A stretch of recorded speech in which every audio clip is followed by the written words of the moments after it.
Цифрлық технологиялар дегеніміз не?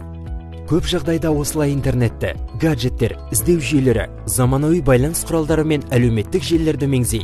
Кейбіреулер электрондық үкімет, интернет-банкинг және онлайн дүкендермен танысып та үлгерді. Десе де бұл айтылғандар ауқымды цифрлық әлемнің кішкене ғана бөлік екенін білесіз бе? Қазіргі кезде цифрлық технологиялар науқас адамдарды диагностикалау және емдеуді жақсартуға үлкен үлес қосуда. Олар адамзаттың барлық біліміне жол ашып, кез келген елдегі әріптестермен тәжірибе алмасуға мүмкіндік беруде. Цифрлық технологиялар жайлы, қауіпсіз жол жүруге және сондай-ақ жүктер мен тауарларды жылдам әрі сенімді жеткізуге септігін тигізеді. Цифрлық әлем тауар мен қызметтің сапасын арттыруға, шығындарды азайтуға, бизнесті дамытуға, жаңа нарықтарды табуға көмектеседі. Цифрлық технологиялар көшедегі қауіпсіздікті жақсартады, электр және жылу шығындарын азайтады, қалалық көлік қозғалысын және тағы көптеген бағыттарды жетілдіреді. Цифрлық Қазақстан